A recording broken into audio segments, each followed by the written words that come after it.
이 시간에 말씀 기초로 왕으로 입성하신 예수님, 왕으로 입성하신 예수님이라는 제목으로 함께 말씀에 나누실 때 하나님의 은혜가 충만하시기를 바랍니다. 말씀의 제목 한번 따라해 보겠습니다. 왕으로 입성하신 예수님. 왕으로 입성하신 예수님. 오늘은 예수님께서 십자가를 지기 위해서 예루살렘에 입성하신 것을 기념하는 종려주일입니다. 우리가 이제 종려주일이라고 할 때 그 종려라는 것은 종려나무를 말하는 거죠. 예, 종려나무는 요즘으로 말하면은 대추야자나무를 말합니다. 대추야자나무. 우리 중동에서 요즘은 열매도 이렇게 가끔 가다가 가지고 오는 경우가 많이 있어요. 그래서 굉장히 우리 대추처럼 생겼습니다. 근데 대추처럼 길쭉한데 엄청 커요. 그거보다 훨씬 커요. 근데 또 맛이 굉장히 달아서 거의 그 꿀 대용으로 사용할 정도로 그렇게 아주 맛있는 과일입니다. 이 종려나무가 상징하는 바는 승리입니다. 그렇기 때문에 예수님의 예루살렘 입성을 종려주의라고 부르는 것은 예수님의 예루살렘 입성은 패배가 아니라 승리의 입성이라는 것입니다. 그렇기 때문에 우리 종려주일은 승리의 주일이다. 이렇게 해석할 수가 있습니다. 예수님께서 십자가를 지신 것은 악의 세력에게 패배하신 것이 아니라는 거예요. 오히려 우리의 모든 죄값을 치러주시고 악의 세력에게 승리하신 승리의 주일이다. 우리 승리하신 예수님을 찬양하면서 오늘 예배를 드릴 수 있기를 기도합니다. 근데 오늘 본문에 보면은 예수님은 예루살렘에 입성하실 때요, 매우 이례적인 모습을 보여주셨습니다. 먼저 예수님은 제자들에게 남의 나귀 새끼를 그냥 끌고 오라고 명령하셨어요. 또 그 나귀를 친히 타셨습니다.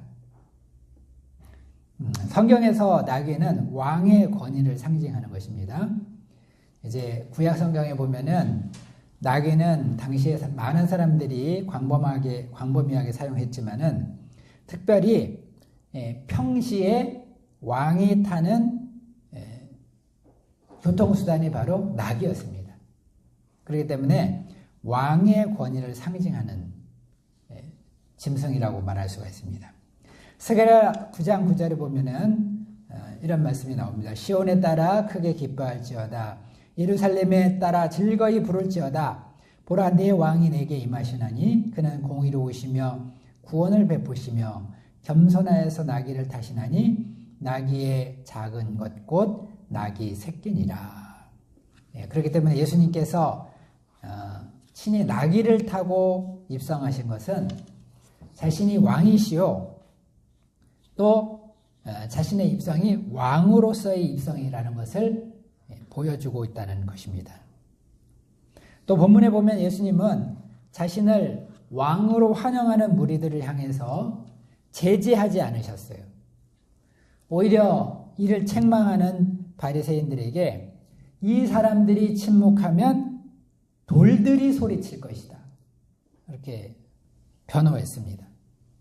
오히려 옹호했다는 거예요. 부인하지 않고 왕대심을 부인하지 않고 옹호했다는 것입니다. 자, 이런 모습은 이전의 예수님의 모습과는 굉장히 대조적이에요. 예수님은 지금까지는요, 사람들이 막 그리스도다, 왕이다, 주님이다 그러면은 조용히 하라 그랬잖아요. 사람들한테 말하지 말라고. 근데 이제 이번에는 그것을 밝히 보여주고 계시는 것입니다. 인정하시는 거예요. 이렇게 하신 이유가 무엇인가? 오늘은 그 이유를 살펴보면서 은혜를 받고자 합니다. 여기에는 크게 세 가지 이유가 있습니다. 첫 번째, 이렇게 하신 것은 예수님께서 자신이 본래 어떤 분이신지 알려주시기 위해서입니다. 예수님이 본래 어떤 분이신가 알려주시기 위함이다. 성경에 보면 예수님은 처음부터 지극히 낮아져 섬기는 모습으로 찾아오셨습니다. 하나님의 아들이시오 만왕의 왕이심에도 불구하고 우선 태어나신 것도 보면은 아주 험불하게 태어나셨잖아요. 강대국 로마의 수도에서 태어나신 게 아닙니다. 식민 지배를 받는 이스라엘에서도 아주 시골 마을이었어요. 시골 마을 나사렛 한 가정의 아기의 모습으로 오셨습니다. 또 외모도 어떠했습니까? 우리가 이제 예수님의 모습, 성화 같은 데 보면 예수님을 아주 잘생긴 서양 그 미남으로 이렇게 많이 그려놨잖아요. 그러나 예수님의 실제 모습은 그와 달랐다는 것입니다. 이사야서 53장 2절을 말합니다. 그는 주 앞에서 자라나기를 연한 순 같고 마른 땅에서 나온 뿌리 같아서 고운 모양도 없고 풍채도 없은즉 우리가 보기에 흠모할 만한 아름다운 것이 없도다. 외모도 사진이 안 남아있으니까 우리가 알 수가 없죠. 그렇지만은 외모도 특별하지 않았다는 거예요. 흠모할 만한, 그냥 멋있어 보이지 않았다는 것입니다.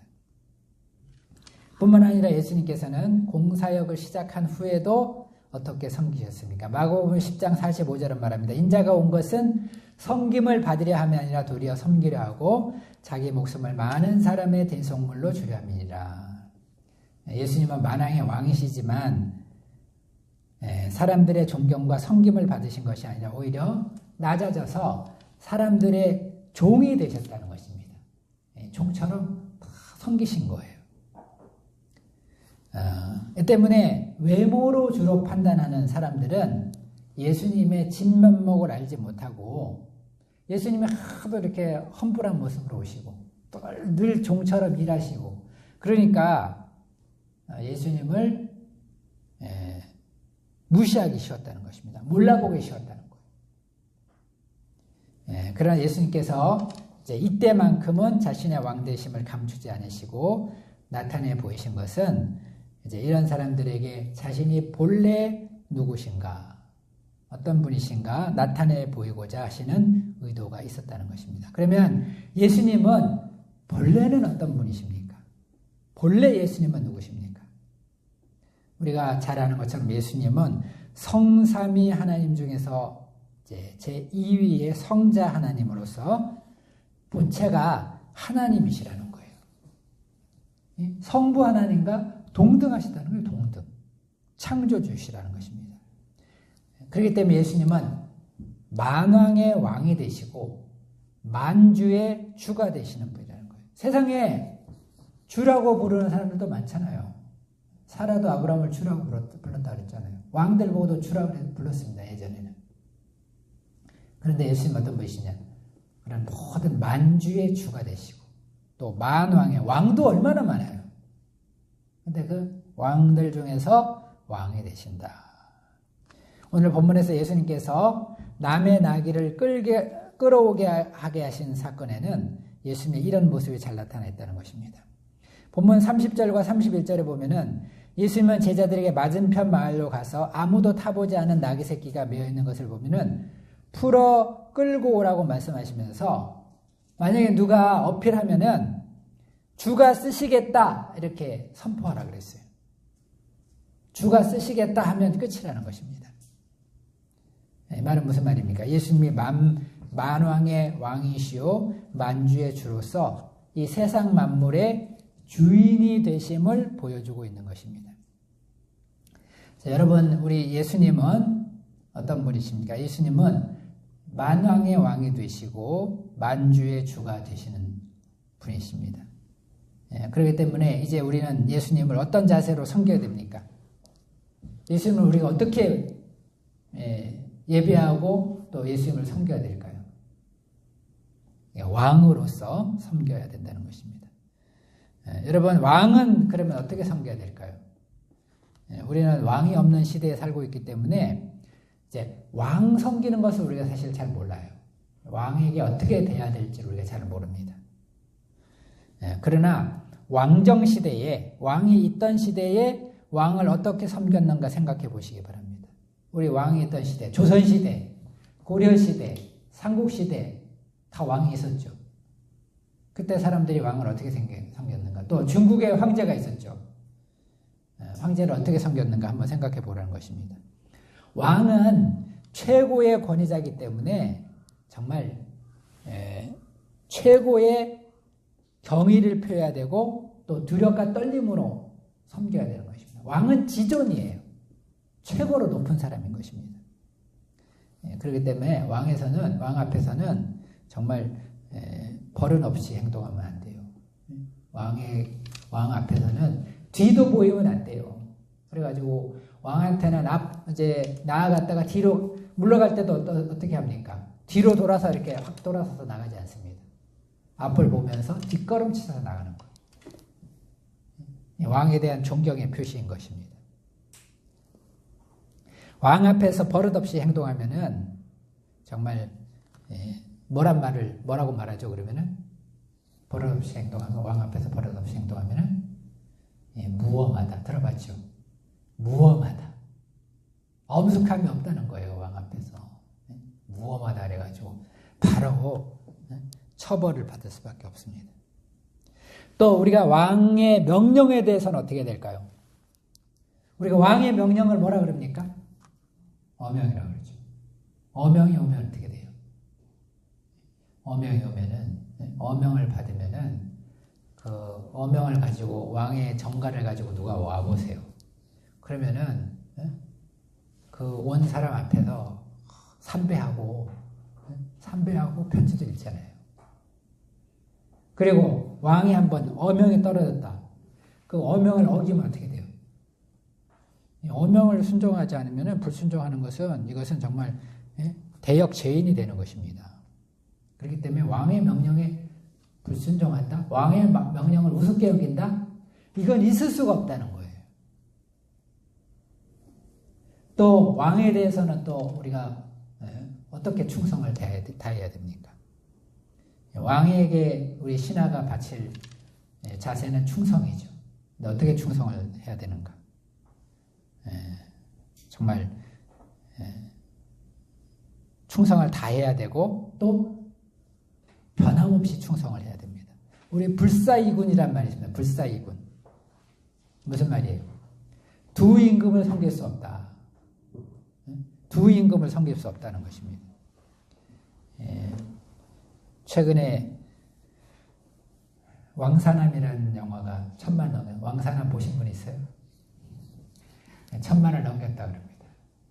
나는 내용을 너무 잘 알아서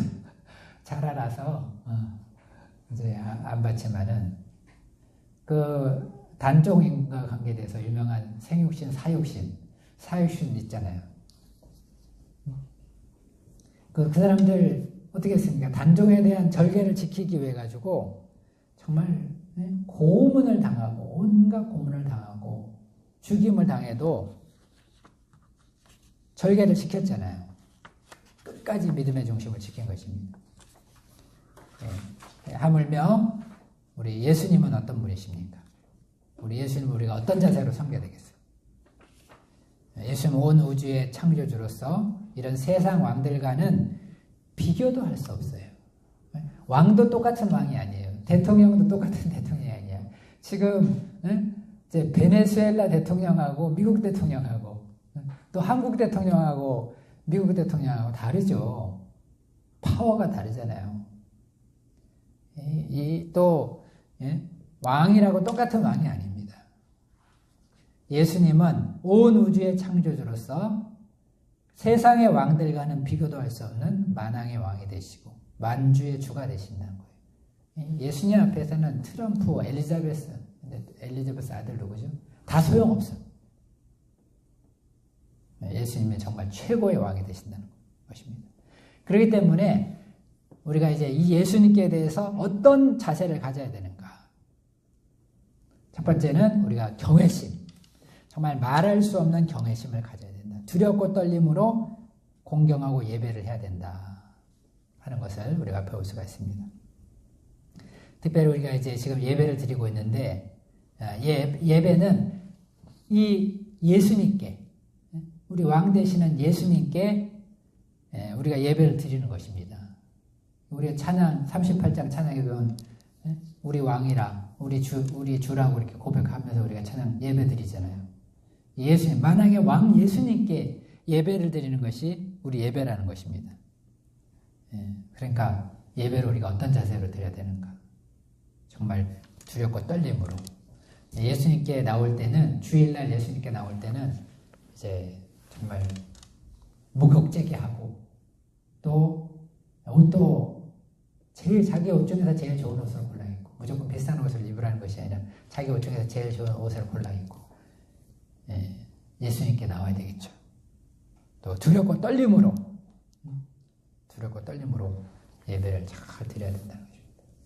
예배 시간에 참석해서도 아니 예수님의 말씀이잖아요. 주님의 말씀인데 우리가 이 말씀을 들으면서 하품을 하거나 아니면은 졸거나 딴짓을 하면 어떻게 되겠습니까? 우리 북한에서는 이제 건성으로 박수 쳤다고 사형당했잖아요. 총살당했잖아요. 건성으로 건성 박수 쳤다. 또 졸았다 그래가지고 또 총살당했어요. 하물며 우리 예수님에 대해서는 어떻게 되는가? 정말 두렵고 떨림으로 우리 예배를 한 번 예배를 사실은 오늘날의 문제가 다른 문제가 아니라는 거예요. 왜 예전에는 신자들이 적었는데도 칭송을 받고 또 기독교가 힘이 있었어요. 그리고 지금 왜 못 그런가? 다른 이유가 아니라는 거예요. 우리가 하나님께 대한 자세가 우리가 달라져서 그렇다는 거예요. 제가 늘 얘기하지만 예전에는 우리 할머니 할아버지들 예배 헌금도 신권 받고 오고 그다음에 신권 없으면 막 다리미로 다녀서 헌금하고 그랬다잖아요. 그거 비과학적이죠. 뭐 결국 그래가지고 또 다시 은행에 입금할 거잖아요. 뭐 그런다고 뭐가 달라요? 큰 돈, 새 돈이 뭐가 달라요? 그런 마음. 우리 예배도 그런 경외심, 하나님께 대한 자세. 그것이 똑같다면은, 그것이 회복된다면 오늘날에도 얼마든지 능력이 나타나고, 얼마든지 기적도 일어나고, 얼마든지 오늘날에도 놀라운 하나님의 은혜를 체험할 수 있다는 것입니다.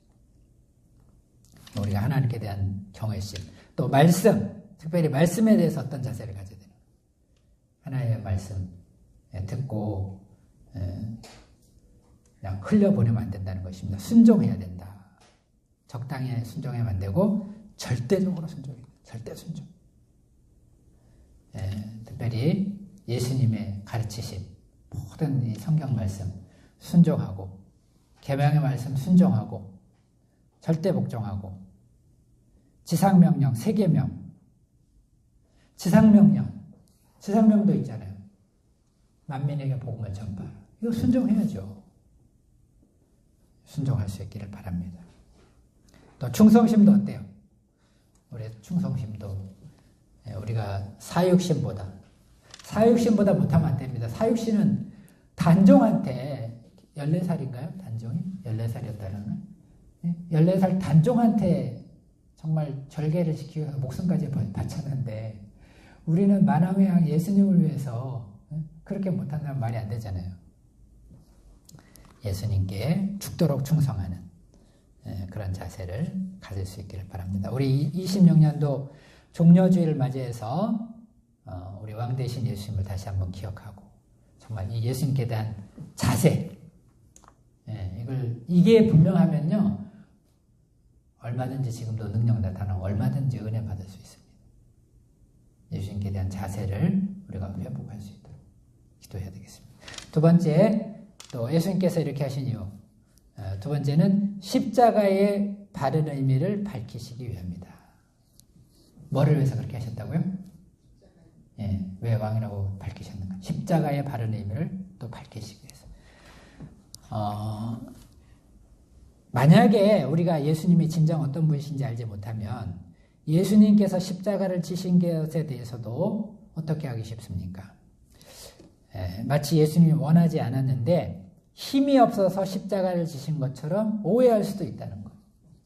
예수님이 왕이시라는 것을 우리가 분명한 믿음이 없으면요.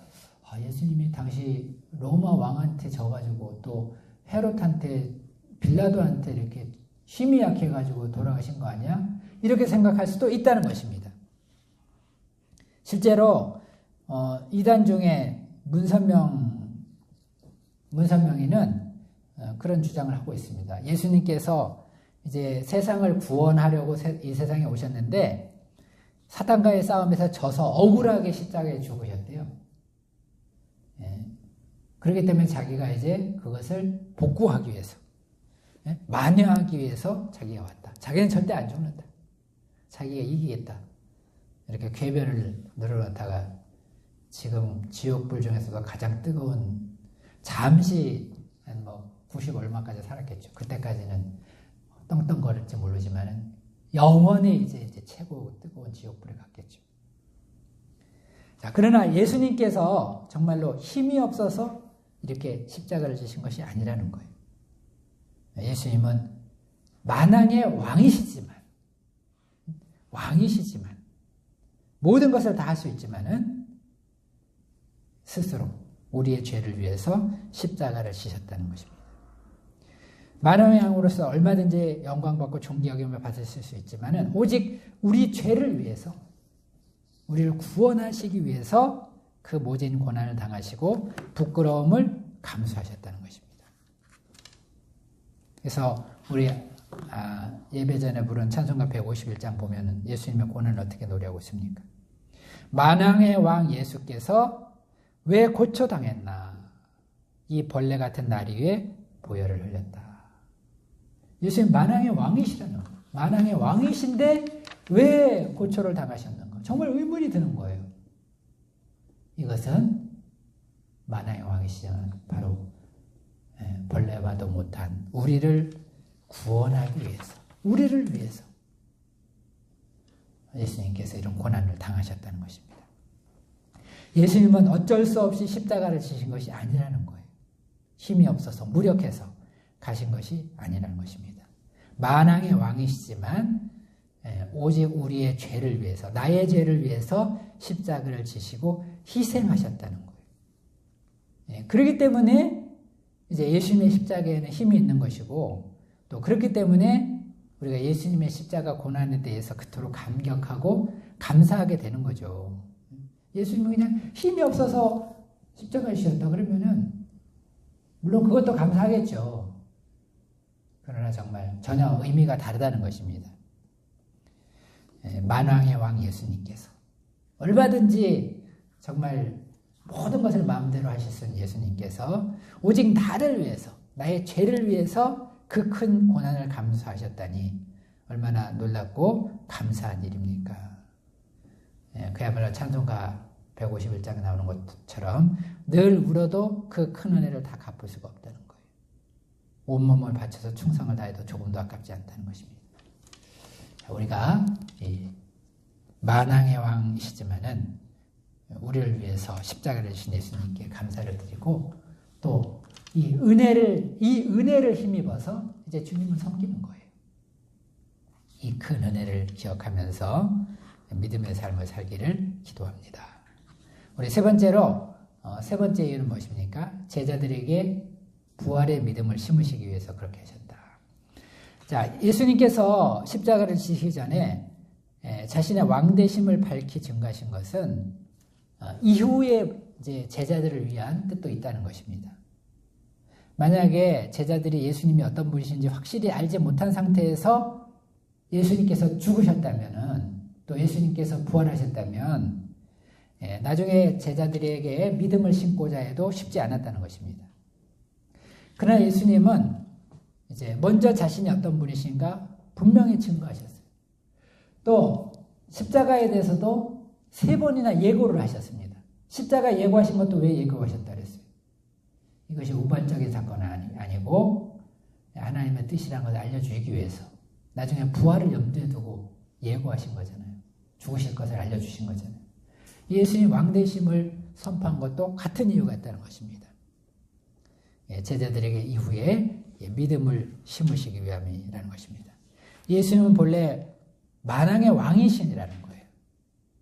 그 예수님께서 우리 죄를 위해서 이제 고난을 당하시지만은 얼마든지 부활할 수 있다는 거예요. 그렇죠? 만왕의 왕이신데 얼마든지 부활하실 수 있다는 것입니다. 결국 예수님은 이를 위해서 이를 보여주셨고 실제로 부활하셨습니다. 예수님은 자신의 영광을 위해서가 아니라 제자들의 믿음을 위해서 예루살렘 입성식을 거행하셨다는 것입니다. 그렇기 때문에 오늘날 우리도 중요한 게 뭐냐? 이제 예수님의 고난주의를 우리가 앞두고 있고 부활을 앞두고 있는데 우리에게 중요한 것도 뭐냐면은 예수님이 본래 어떤 분이신가? 예수님에 대해서 우리가 올바로 인식하는 게 굉장히 중요한 것입니다. 우리가 예수님의 왕되심을 분명하게 기억할 때 부활의 믿음도 쉽게 가질 수가 있습니다. 천지를 창조하신 예수님께서 또 만왕의 왕이신 예수님께 부활이 뭐가 어려워요? 창조주신 하나님께 부활이 뭐가 힘들어요? 그냥 부활을 못 믿는 사람들은 이런 걸 전혀 모르는 거예요. 기초가. 그러니까 부활이 어렵지. 그러나 예수님이 어떤 분이신가 할 때 부활은 사실 아무것도 아니다. 왕의 왕 예수님, 부활하신 예수님을 찬양드립니다. 결론적으로 예수님께서 예루살렘 입성을 통해서 자신이 왕이시라는 것을 드러내신 데에는 깊은 뜻이 있다는 것을 알 수가 있습니다.